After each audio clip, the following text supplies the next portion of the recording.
सोचिए जरा, अगर आपसे कहूँ कि चांदी सिर्फ जेवर या निवेश नहीं, ये बल्कि सीधे तौर पर आपके शरीर और सेहत से जुड़ी हुई धातु है, तो क्या आप यकीन करेंगे? आज ज़्यादातर लोग चांदी को सिर्फ दाम बढ़ने घटने की नज़रिए से देखते हैं, लेकिन सच्चाई ये है कि चांदी हजारों सालों में इंसान की जिंदगी का हिस्सा रही है। पुराने समय में राजा महाराजा चांदी की बर्तन में पानी पीते थे, बच्चों को चांदी पहनाई जाती थी और पूजा पाठ में चांदी की पवित्र माना जाता था, क्योंकि लोग जानते थे कि चांदी सिर्फ दिखावे की चीज नहीं बल्कि शरीर की सुरक्षा से जुड़ी हुई धातु है। अब एक सवाल आप खुद से पूछिए, अगर चांदी सिर्फ गहना होती तो आज के आधुनिक अस्पतालों में इसका इस्तेमाल क्यों होता? मेडिकल साइंस साफ मानती है कि चांदी में एंटी बैक्टीरियल और एंटी वायरल गुण होते हैं। आज भी जख्म की ड्रेसिंग, मेडिकल उपकरण में पानी को शुद्ध करने वाले फिल्टर और कई मशीनों से सिल्वर टेक्नोलॉजी का इस्तेमाल किया जाता है।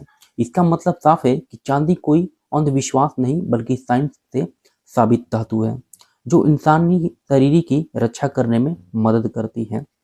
अब बात करते हैं शरीर पर चांदी की सीधे असर की। जब कोई इंसान चांदी की कड़ा अंगूठी या चेन पहनता है तो चांदी शरीर को अतिरिक्त गर्मी को संतुलित करने में मदद करती है।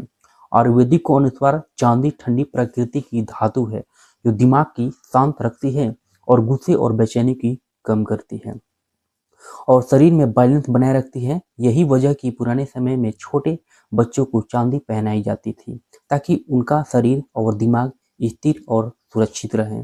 अब बात आते हैं सबसे बड़े सवाल पर कि क्या आज चांदी खरीदना चाहिए या बेच देनी चाहिए। आज पूरी दुनिया एक ऐसी दौर से गुजर रही है जहां महंगाई बढ़ रही है, नोटों का वैल्यू गिर रही है और लोग अपने पैसों की सुरक्षित रखने के रास्ते ढूंढ रहे हैं। ऐसे समय में लोग फिर से गोल्ड के साथ साथ सिल्वर की तरफ लौट रहे हैं। Electric vehicle, solar panel, mobile, laptop और मेडिकल टेक्नोलॉजी, हर जगह चांदी की मांग तेजी से बढ़ रहा है। लेकिन चांदी सप्लाई सीमित है और जहां डिमांड बढ़ती है सप्लाई कम होती है, वहां भविष्य मजबूत होता है। लेकिन यहीं पर 90% लोग सबसे बड़ी गलती कर बैठते हैं। जैसे ही चांदी के दाम थोड़े से बढ़ते हैं, लोग डर जाते हैं, लालच में आकर तुरंत चांदी को बेच देते हैं। जबकि सच्चाई ये है कि चांदी को असली फायदा शॉर्ट टर्म में नहीं बल्कि लॉन्ग टर्म में मिलता है।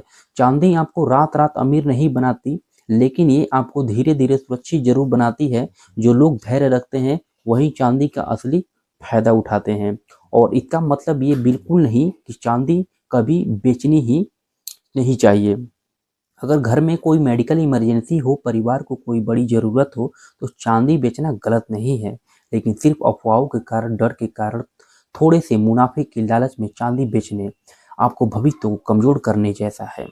समझदारी इसी में है कि बिना मजबूरी चांदी को होल्ड करके रखा जाए तो बहुत ही अच्छा रहेगा। अब मैं आपको सीधा और साफ जवाब देता हूँ, अगर आप लॉन्ग टर्म से सोच तक रखते हैं और अपने पैसों को सुरक्षित रखना चाहते हैं और साथ ही सेहत को भी महत्व देते हैं, तो चांदी को धीरे धीरे खरीदना सही फैसला हो सकता है और बिना वजह बेचने से बचना चाहिए। चांदी एक ऐसी धातु है जो एक साथ धन और व्यवस्था दोनों की रक्षा करती है।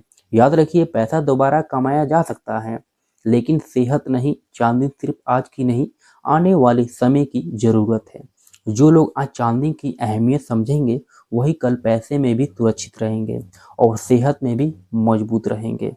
अगर आपको ये जानकारी सही लगी तो वीडियो को लाइक करके और शेयर जरूर कर दीजिएगा और कमेंट में बताइएगा कि आप चांदी खरीदने वाले हो या पहले से ही होल्ड करके बैठे हो। जैसे मैं देख लीजिए, मैं यहाँ पे चांदी पहना हूँ, ब्रेसलेट है और यहाँ पे अंगूठी पहना हूँ। तो आप कमेंट करके बताओ, अगर चांदी अगर पहने हो तो कमेंट कर दीजिए। ठीक है, वीडियो कैसा लगा कमेंट में जरूर बताइएगा। तब तक के लिए धन्यवाद।